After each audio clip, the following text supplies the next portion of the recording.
When the police first arrived, everything looked completely normal. But one small detail changed the entire story. Before we begin, tell me in the comments where you're watching from and what time it is in your country. And if you enjoy mystery stories like this, make sure to subscribe so you never miss the next one.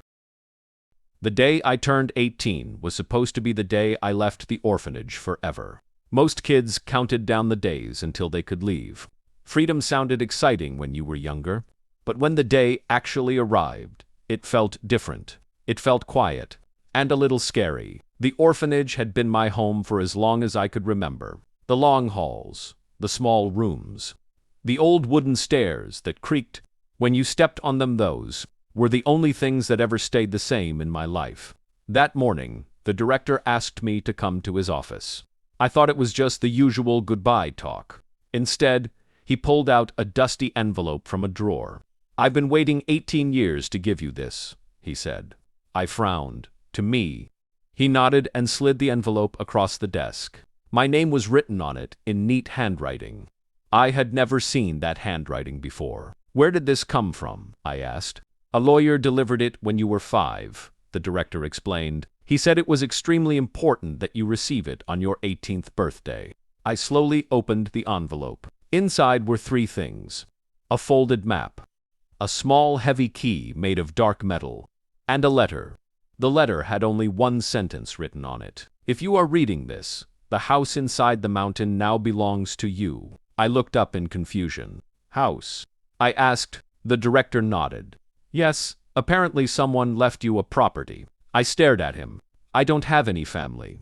He shrugged slightly. "That's what we thought too." The map showed a place far outside the valley, deep in a dusty mountain range where almost no one lived. 2 days later, I was on an old bus, heading toward that exact place. The ride took hours. The towns became smaller and smaller until they disappeared completely. Soon, the road was surrounded by dry land and rocky hills.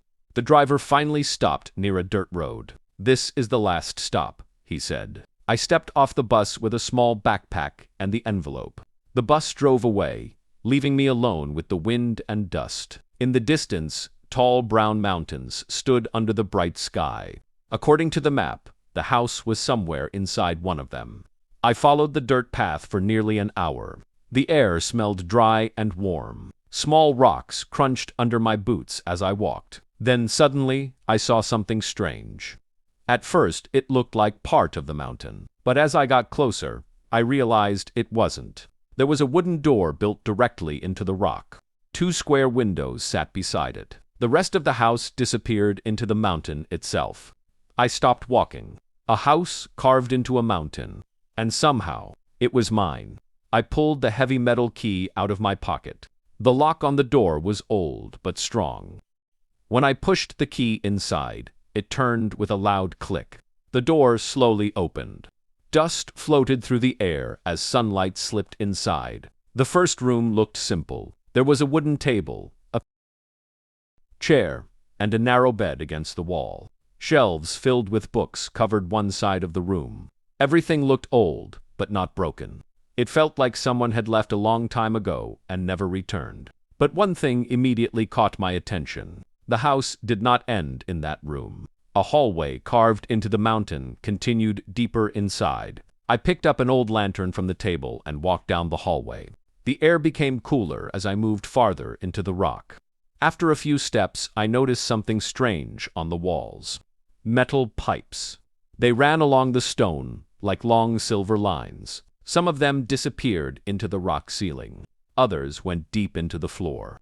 I followed them. The hallway finally opened into a much larger room, and the moment I stepped inside, I froze. The room was filled with machines. Large metal tanks stood along the walls. Thick pipes connected them all together. Old gauges, levers, and gears covered a massive control station in the center of the room. It looked like some kind of hidden control center.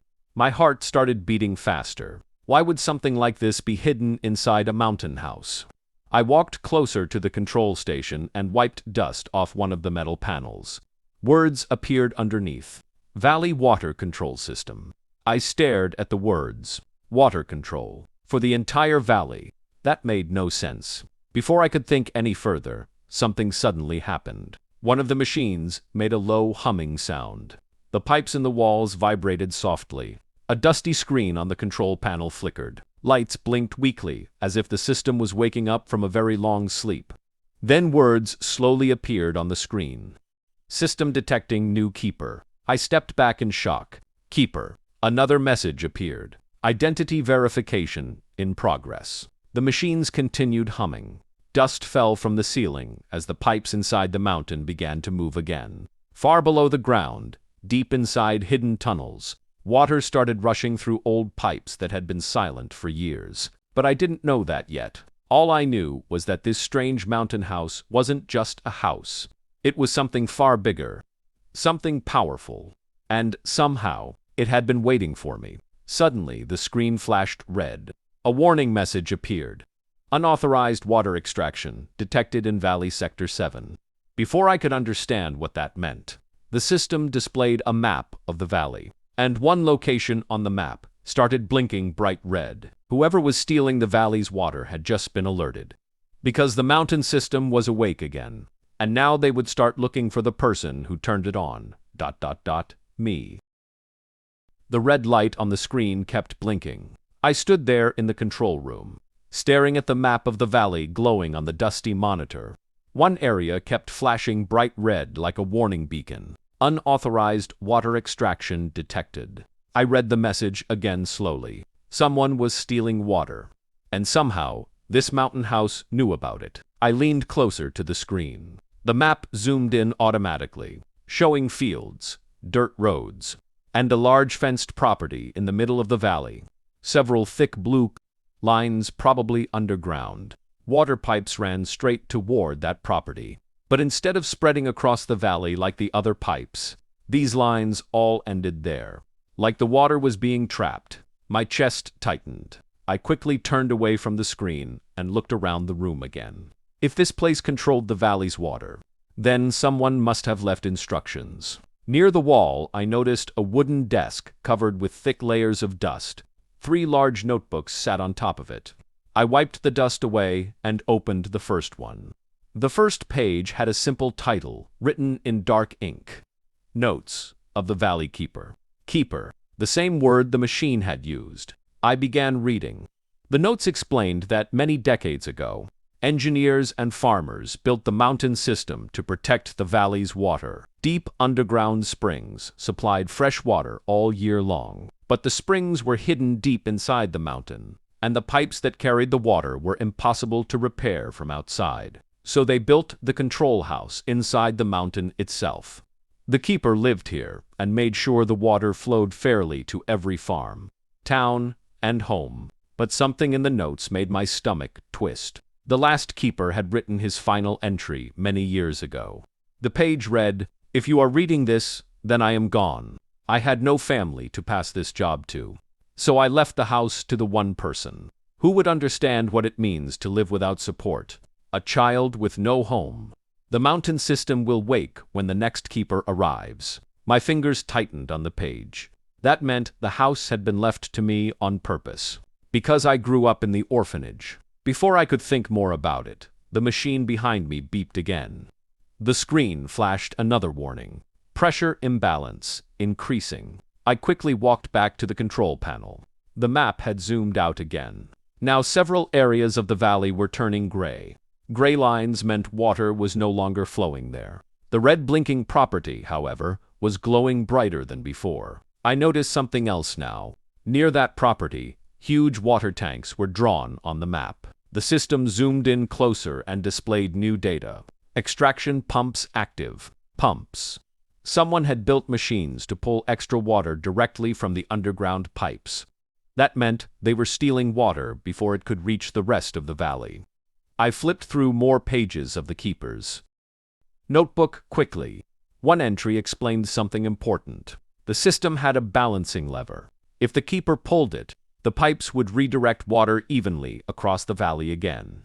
But there was also a warning written in thick ink. Anyone stealing water will notice immediately when the system corrects the flow. My heart started beating faster. That meant whoever owned the red property would know Someone had activated the mountain system, and they would probably come looking. I looked back at the control panel. Near the bottom of the machine was a large metal lever. 2 words were engraved beside it. Flow balance. I hesitated. If I pulled the lever, the farms and towns across the valley would start receiving water again. But whoever was stealing the water would lose control instantly. And if they were powerful enough to steal the valley's water, they were probably dangerous. The screen suddenly showed another alert. Valley water levels critical. Several more blue lines turned gray. Some farms must have already run dry. I closed the notebook slowly. Then I looked at the lever again. I had spent my whole life feeling powerless. But now, somehow, I had the ability to fix something that affected thousands of people. My hands trembled slightly as I grabbed the lever. For a moment, I just stood there. Then I pulled it down. The reaction was immediate. Deep inside the mountain, massive pipes roared like distant thunder. Water rushed through tunnels beneath the valley. On the screen, the gray lines slowly turned blue again. The system displayed a new message. Flow, redistribution, active. I exhaled slowly. It worked. But only a second later, a new warning appeared. External monitoring systems triggered. The map zoomed in on the red property again. Inside one of the large buildings, a tiny camera icon blinked. Then a small vehicle symbol appeared. It started moving, heading directly toward the mountain. My stomach dropped. Whoever had been stealing the valley's water had just realized something was wrong. And now they were coming here. Coming for the mountain house. Coming for the keeper. And judging by how fast the vehicle icon was moving on the map, they were going to arrive much sooner than I expected. The small vehicle icon on the screen kept moving closer to the mountain. At first, it was just a tiny dot on the map. But every few seconds, it moved forward along the dusty road that led straight to the house. My chest felt tight. Whoever had been stealing the valley's water was coming here. And they were coming fast. Outside the mountain house, the wind pushed dust across the dry land. Everything looked calm and empty, but the glowing map told a very different story. Someone was on their way. I forced myself to breathe slowly and think. Panicking wouldn't help. I turned back to the control system and searched through the screens. If this place had been built to protect the valley, there had to be something here that could stop whoever was coming. The machine hummed softly while pipes inside. The walls vibrated like a living heartbeat. On one of the side panels, I found several labeled switches. Reservoir levels, pipe pressure, flow, control. But one label caught my attention. Mountain lock. I opened the second notebook on the desk and quickly searched for the words mountain lock. After a few pages, I found it. The entry was written in thicker handwriting than the others. If the valley water system is ever threatened by someone trying to control it, for power or profit, the keeper must activate the mountain lock. This will permanently seal the underground control mechanisms. After that, the water will continue flowing naturally, but no one will ever be able to control it again. I read the line again. No one will ever control it again. Not even me. It would mean giving up the power of the system forever. I looked back at the map. The vehicle icon was much closer now. I could almost imagine the sound of the engine climbing the rocky road outside. Another message flashed on the screen. Unauthorized personnel approaching. Then the map switched to a camera view. The system must have had old security cameras outside the house. The screen showed a dusty truck driving across the open land toward the mountain. 2 people were inside. The truck stopped near the base of the hill. A tall man stepped out first. He wore dark clothes and sunglasses, even though the sun was already starting to drop behind the mountains. The second man stayed near the truck. The tall man began walking up the rocky path toward the house. My heart beat faster. He clearly knew exactly where he was going. That meant the water thief probably already knew about the mountain system. Maybe he had been trying to find the control house for years. I quickly flipped through the notebook again. Another page explained something important. The mountain lock could only be activated by someone. The system recognized as the keeper. If someone else tried to force it open later, the system would stay sealed forever. The valley's water would remain safe, but the control room would become useless. I walked slowly back to the control panel. My eyes fell on the lever labeled Mountain Lock. It had a small metal cover over it, probably to prevent someone from pulling it by accident. I placed my hand on the cover. Outside, I heard something faint. A car door slamming. The man had reached the house. A moment later, footsteps crunched on the rocky ground outside the door. My heart started racing. The system beeped again. External entry detected. The man was at the door. The old wooden door shook slightly as someone pushed against it. Then came a loud knock. "Open the door," a deep voice called. I didn't move. Another knock, harder this time. "I know someone is inside." I looked down at the mountain lock lever. The valley's water was already flowing again. Farmers below would soon notice their wells filling back up. Fields that had been dry for months would finally receive water again. If the man outside gained control of the system, he could steal everything back. Maybe even worse. He could cut the water off completely. I thought about the orphanage. All the kids there who depended on simple things like clean water every day. I thought about the towns in the valley, the farms, the families. The man outside slammed his fist against the door. "Open it now." The wood cracked slightly. He was getting impatient. I slowly lifted the metal cover over the mountain lock lever. The switch looked simple. Just one movement. One decision. The door suddenly shook again as the man kicked it hard. The hinges groaned loudly. He was going to break it open soon. I closed my eyes for a moment. The journal had said the keeper's job was not to control the valley. It was to protect it. So I grabbed the lever and pulled it down. At first, nothing happened. Then the entire mountain vibrated softly. Deep underground, massive stone gates began sliding into place.